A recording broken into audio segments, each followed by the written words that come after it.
it over to you. Thanks, Maddie. Thanks, Kim, and a warm welcome from the beautiful wild west coast of BC. If I can have that first slide, Maddie. Thanks. So I'm really proud to speak on behalf of our district, as it's really their story more so than mine. And my goal today is to briefly outline our approach to well-being, our well-being journey in our district, and the role the MDI plays in our district. So just a little bit about SD70, some quick facts here on the next slide. Is that, really what we're trying to highlight here is that we're a rural and urban district. We are large and small in our school sizes. We have a diverse population, and we have a long history working with help. So, we're not a massive district, but we do feel that we capture a lot of what goes on in schools. That's quite typical in other districts across BC. So, next slide. Our journey. As a district, I would say that we are all over this map. Some schools and teachers are racing ahead. Some are thoughtfully exploring, some cautiously following, and some still overcoming inertia. We used to attribute poor student academic performance to a variety of social, economic, cultural, and educational factors outside our control. We'd sometimes rationalize things by pointing out where our community scored on various social indicators, and it was all true. But I believe over time, we gradually came to realize that if all these factors are so impactful in student academic success, then maybe we ought to do something about it. And we have. Today, I think we have a core understanding among our educators that student well-being makes a difference, and hopefully we can simultaneously focus on well-being and intellectual development rather than an either-or approach. Next.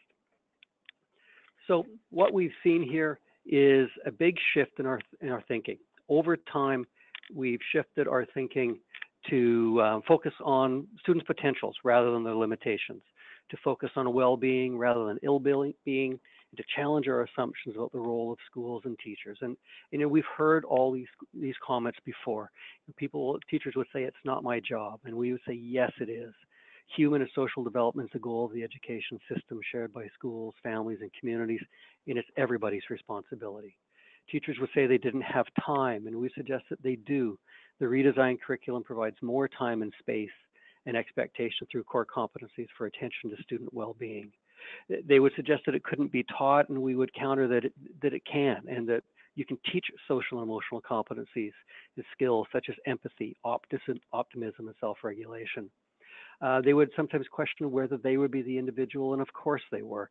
Every adult can and should be an important person in a child's life, can create connectedness and model desirable behaviors.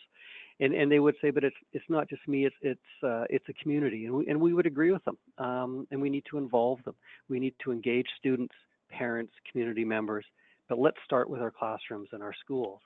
And teachers did. It's not to say that during our journey we ignored student well-being as we shifted from a reluctance to acceptance. Even in the early years of our journey, some teachers are doing things in their schools. One of the defining moments for me was early in my first month as superintendent, when a facilitator from the Dalai Lama Center for Peace and Education was sharing the Heart Mind online with a group of elementary teachers. I was in attendance, and one of the teachers commented that they were pleased to see that I valued student well-being and that I was giving them permission to explore the area of student well-being. Once I got over my shock that teachers felt they needed permission to attend to student well-being, I commented that it was more than permission. It was an expectation. It was an imperative for us to focus on well-being as much as intellectual development. So if we move on to the next slide, after this session, I heard from teachers about programs they were doing or approaches in their schools, or from students or parents about what their teacher or school was doing. Many of them were really good. And the lottery ball showed them many programs or approaches at one time or another present in our schools. But it was far from consistent, coherent, or universal. In fact, other than a district attention to self-regulation and the MDI, it was quite hit and miss, often dependent on an individual teacher or school administrator. It was random. The key piece or takeaway here is that well-being should not be left to a lottery. It can't be random or dependent on the luck of the draw as to which school a student attends or which teacher a student has. It's a shared belief in a culture, not a haphazard collection of programs. So we moved this and took that imperative and intention and connected it to the Enhancing Student Learning Framework, which was being revised in our province. We simply translated the system mandate of intellectual, human, and social and career development into 6 aspirational goal statements. And these goal statements are the basis of our school and district planning. The 2 here capture the shared responsibility for human and social development and provide coherence and consistency to our well-being efforts. They help address the well-being lottery. So why the MDI? And it's been such an important tool for us. The MDI, both as a tool and a framework, helps us make sense of well-being, finds connections between programs and approaches, and develops our capacity in the area. It broadly defines well-being based on current research. It translates this knowledge into something understandable and usable, and it provides evidence to encourage us to dig deeper and inspire us to learn more. And it focuses on strengths and assets, as Kim said, rather than vulnerability or deficits. And most importantly, it's based on student voice, reliable student voice. It's students telling us about their experiences and us learning from them. So together with the Heart-Mind Wellbeing Framework from the DLC, it helps us conceptualize well-being in a BC context, including the new personal and social core competencies. And very importantly, UBC Help is there to support, guide, and encourage us. So how have we used the MDI historically? For a time, honestly, we didn't do much with the MDI. We had the reports, we looked at the data, we asked thought-provoking questions, but we didn't make best use of the information or of help.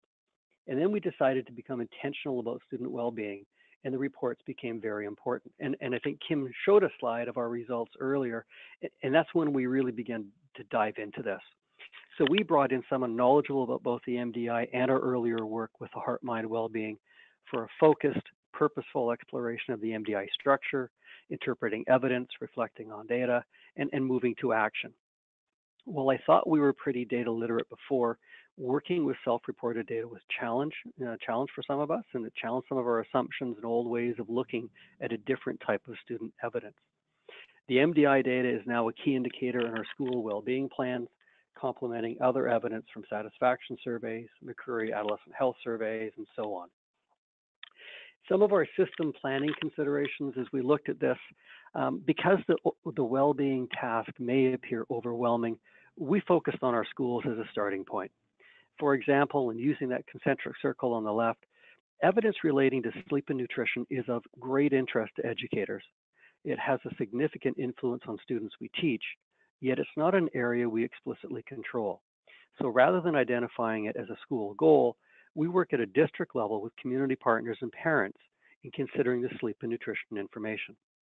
Instead, our school plan efforts focus on data that's unique to schools, such as that found in the school experiences, on universal assets like connectedness, teachable skills such as self-regulation, or assets we can encourage or provide like after-school activity, things over which we collectively agree we have greater control or influence.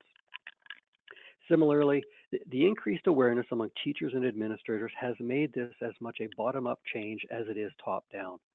It's really more a matter of harnessing and shaping our efforts than generating interest or energy. We're getting to the inside-out, outside-in change, but this will occur over time and with more confidence in our internal efforts. So how do we use the school planning in the MDI? Schools and districts do so much that never shows up in a school plan. Because a school identifies connectedness as a well-being goal, doesn't mean that it stops teaching pro-social skills or empathy or compassion. Sometimes an area like short or long-term self-regulation is a district focus, and the school simply looks at other evidence in the MDI and uses it to help shape its school plan. School planning simply means that a school has thoughtfully reviewed available evidence, it's considered what it's currently doing, and identified a growth area that is both suggested by the data and it resonates with the school community. Because there is so much interconnectedness between the MDI dimensions, we're really confident that developing a skill or increasing an asset is bound to positively impact on and be reflected in other areas. What's especially nice, and as Kim mentioned, when we get the MDI data, it arrives in early spring, giving schools time to focus on their well-being goal before they're inundated with a bunch of summative academic achievement data in July. So it gives us administrators an opportunity to work with staff and parents and other community members to begin reflecting on current year plans and planning for the next year. An actual school plan is presented here. It's not really intended for you to read, but it's to illustrate the plans are simple, concise, and straightforward. We're currently in the process of reformatting all our plans to look like this. They'll be finished by the end of the month and up on our website so people can take a look at them as they are public documents. It's a really simple structure. We take our system goal, the school breaks it down into a smaller component, provides a rationale for why they selected it and some objectives for the upcoming year. As you can see, we incorporate the MDI results right into our school plans. We outline what we're going to do, and we have an express method for how we're going to tell our story with the public. In addition to the school-based processes, all our school administrators share their plans with each other and present their school plans to trustees at a public board meeting. But we don't just use the data in our school plans, we also try to engage with our community. And while we've initially focused on working in school, we know that we live and grow in community, and that what we're really doing is we're collectively engaged in village raising and community development. Our work in schools, though, helps our partners find areas to connect and engage the school system, something they desperately want and we try to welcome. District and community results have been shared with all of these partners, and Kim had mentioned some before, but these are our community groups, agencies, and others in our community we've shared our data with, and it's a great conversation starter about how we can improve outcomes for children and youth and ultimately enhance our community. And it's clear that the Island Health Authority, MCFD, Child Youth Mental Health, Children First, they serve similar clients, so it's really important to them. But what's really neat to see is how the RCMP took the data and used it to help shape their Youth Empowerment Conference, how community schools and parks and recreation have used the data to influence programming and where it's located in our community. PACs and DPACs working universally to look at issues such as sleep and nutrition broadly for all parents rather than in a certain school. The Alberni Clayoquot Health Network and the Clayoquot Biosphere Trust have also received the reports, and it was really great to see the MDI data being reflected in the Clayoquot Biosphere Trust Vital Signs report. So it's usable in so many areas by so many partners.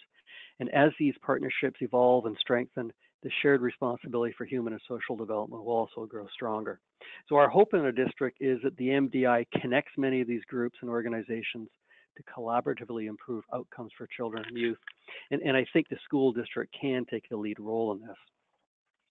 So in the end, one school's journey in this, our successes and our challenges, I think what's really important here, we started to do something.